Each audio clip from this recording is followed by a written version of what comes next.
अब हम बात करेंगे diameter form of a circle. ठीक है, ये लास्ट टॉपिक है इसका, छोटा सा है। तो फिलहाल जब हम स्कूल के लिए आपको इसकी जरूरत पड़ेगी, है ना, तो diameter form of a circle होता क्या है उसको समझने की कोशिश करते हैं। अच्छा, डायामीटर आपको पता ही है ना। एक सर्कल बना लेते हैं अपन पहले। तो ये रहा हमारा एक सर्कल, यहां पे कोई भी एक डायामीटर बना लेते हैं हम। चलिए जी, मान लीजिए मैंने यहाँ पे एक डायामीटर बना दिया। डायामीटर है तो इसका मतलब क्या है कि ये सेंटर से पास हो रहा होगा। ठीक है, ये इसका सेंटर, लेट्स से ये ए और ये बी और ये डायामीटर है। ठीक है, और इनके कोऑर्डिनेट्स भी मान लेता हूं। तो ए के coordinates let's say x1 y1 और बी के कोऑर्डिनेट्स हो गए x2 y2। ठीक है, इसका मतलब क्या हुआ, A B are diametrically opposite points. Right, मैं लिख देता हूं, ए एंड बी आर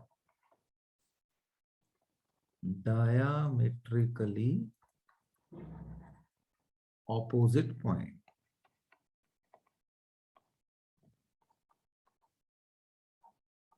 ठीक है, अच्छा, अब जैसे ही हमने डायामीटर की बात करी तो angle in a semi circle हमने क्लास 9th में पढ़ा होता है। तो हम क्या करें, एक angle in a semi circle बना लेते हैं। तो angle in a semi circle कैसा सा होगा भाई, कहीं पे भी बन सकता है ना वो तो। और वो कितना होता है, 90 डिग्री होता है कि नहीं होता है। ठीक है ना, angle in a semi circle is 90 degree. ये हम बचपन से जानते हैं, मतलब 9th क्लास से जानते हैं। ये बन गया। और इसके कोऑर्डिनेट में एक्स वाई मान लेता हूं। क्यों? क्योंकि देखो ए और बी तो फिक्स्ड है ना, इसीलिए उनके x1 y1 और x2 y2 ले रखे हैं हमने। लेकिन सी तो कहीं भी हो सकता है भाई, सी तो मूविंग पॉइंट है ना, कहीं भी हो सकता है वो। तो इसलिए उसके कोऑर्डिनेट मैंने एक्स वाई ले लिए। अब देखिए क्या होगा, angle in a semi circle is 90 degree. तो ये एंगल जो है आपका 90 हो गया। और अगर ये 90 हो गया तो इसका मतलब क्या हुआ, इसका मतलब ये हो गया कि slope of AC into slope of BC will be equal to -1। भाई लाइन AC और BC जो है परपेंडिकुलर है, और अगर ये परपेंडिकुलर है तो इनका जो स्लोप होगा वो, उसका मल्टीप्लिकेशन -1 होता है। ये तो हमने पढ़ा है बहुत अच्छे से। बताइए, यहां तक क्लियर हुई बात? तो अब स्लोप लिख लेते हैं, फिर स्लोप ऑफ AC। तो इसका मतलब क्या हुआ, स्लोप ऑफ AC को मैं लिख सकता हूं x, सॉरी y होगा ऊपर, y2 माइनस y1 है ना, तो y minus y1 over x minus x1 multiplied by y minus y2 over x minus x2 is equal to -1। ठीक है, ये हमारा इन दोनों के स्लोप का मल्टीप्लिकेशन हो गया। तो अब मैं इसको थोड़ा सा सिंप्लीफाई करूं तो कैसा दिखेगा, y minus y1 into y minus y2 will be equal to minus of x minus x1 into x minus x2। ठीक है, इसको और सिंप्लीफाई करके लिख लेंगे तो नेगेटिव साइड वाले को इधर ले आएंगे तो क्या हो जाएगा हमारे पास x। तो ये बनेगा हमारे पास x minus x1 into x minus x2 plus y minus y1 into y minus y2 equal to 0। और ये ही हमारी इक्वेशन है डायमेट्रिकल फॉर्म की। इसको आपको याद रखना है। कितना आसान है वैसे, देखो x minus x1 into x minus x2 plus y minus y1 into y minus y2 equal to 0।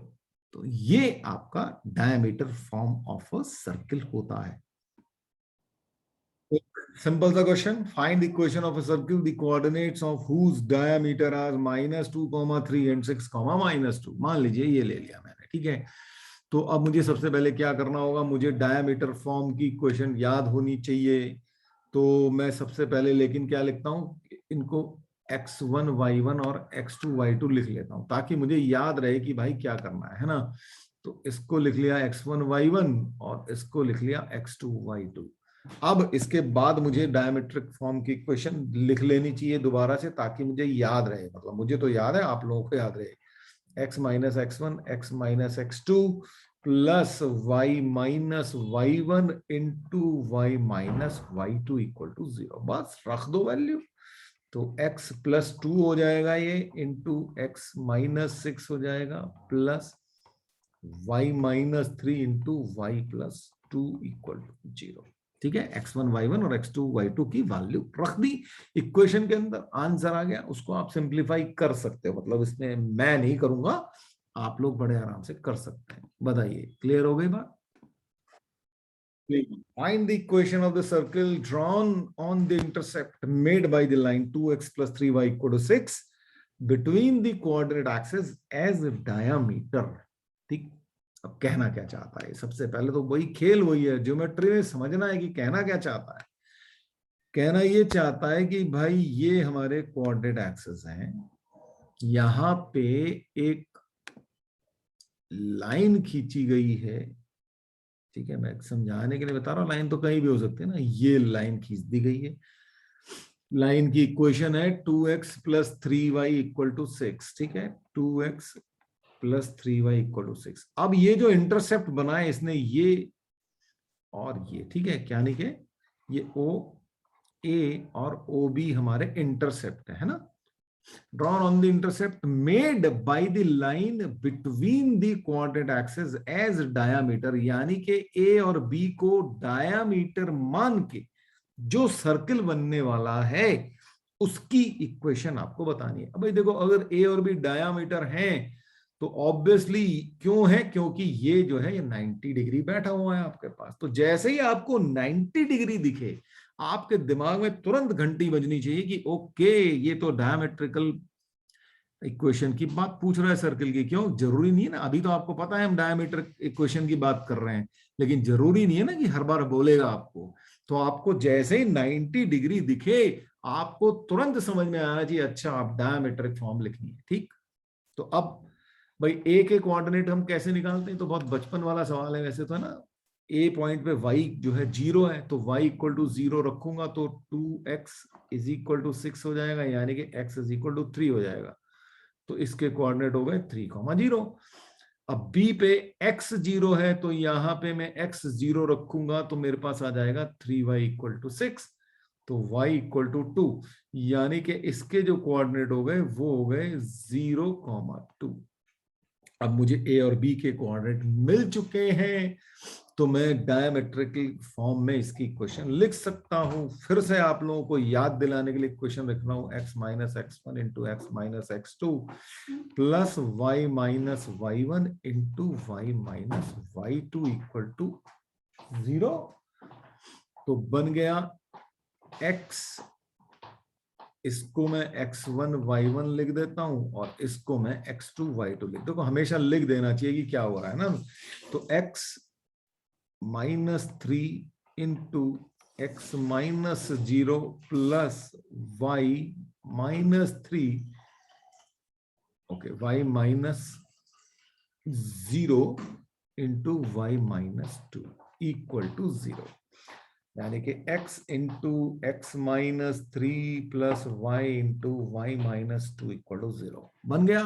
Simple, इसको सिंप्लीफाई आप कर लोगे, वो मुझे पूरा विश्वास है, इसलिए मैं नहीं कर रहा हूं।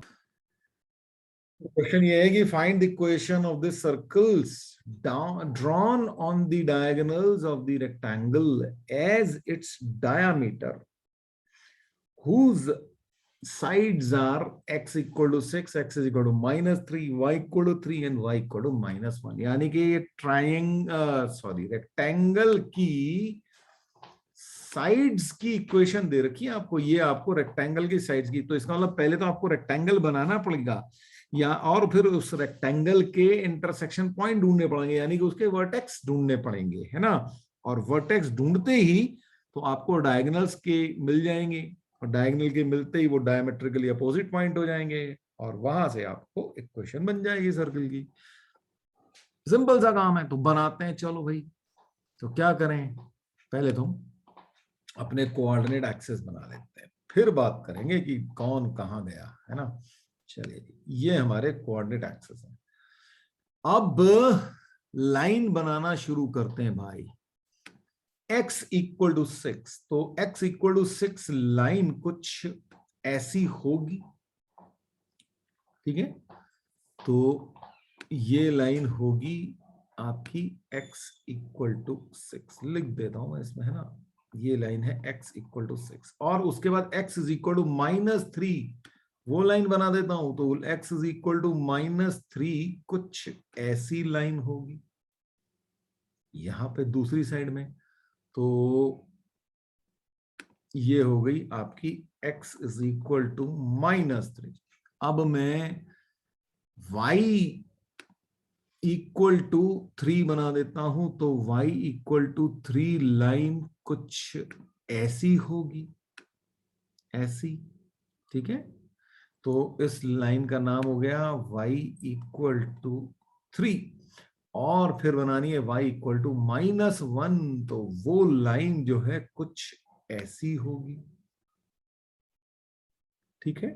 तो ये लाइन जो हो गई आपकी y इक्वल टू -1 हो गई। ये सब लाइन बनाना ना हम सीख चुके हैं ना, इसलिए अब ये मत सोचना ये लाइन कहां से आ गई है ना, ये आपका ओरिजिन है, ये x एक्सेस है, ये y एक्सेस है। अब देखिए, हमें इंटरसेक्शन पॉइंट बहुत ही आसान है।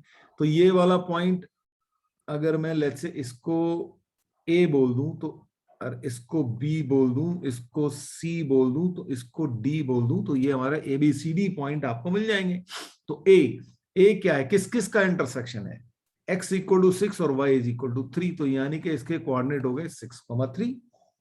यहाँ पे b के कोऑर्डिनेट क्या हो जाएंगे, 6 और -1। यहां पे क्या हो जाएंगे, x है -3 और y है -1, तो ये -3, -1। d के कोऑर्डिनेट क्या हो जाएंगे, x है -3 और y है 3। ये हमारे हो गए वर्टेक्स हमारे रेक्टेंगल ABCD के। तो मैं equation of circle AB as diameter, ठीक है। अच्छा, अब देखो भाई, क्यों डायामीटर, अगर मैं इसको बना दूं तो डायमेट्रिकली इक्वेशन क्यों बन रही है देख लेते हैं ना। देखो भाई, इन दोनों AC को ज्वाइन कर देते हैं, चलिए जरा देखो, अब आपको दिखेगा AC को मैं ज्वाइन करूंगा तो हो क्या रहा होगा, यहां पे आपको एक 90 डिग्री दिखेगा ना, ये 90 डिग्री या फिर ये वाला 90 डिग्री, है ना। तो इसलिए इससे एक सर्कल पास होगा, तो पास करा देते हैं। उसकी इक्वेशन क्या बनेगी, तो x A और C से x -6 into x +3 plus y -3 इंटू y+1 इक्वल टू 0, ये बनेगी आपकी। और ऐसे ही dB की भी बन जाएगी, ठीक है। वो आप खुद से लिख लोगे, और एक्चुअली में दोनों एक ही क्वेश्चन आएंगी, क्योंकि एक ही सर्किल हो जाएगा जो दोनों से पास होगा, ठीक है। और इसके साथ ही फिलहाल हम सर्किल को विराम देंगे, स्कूल के हिसाब से हम कर चुके, कंपटीशन हमें करना है वो बाद में करेंगे।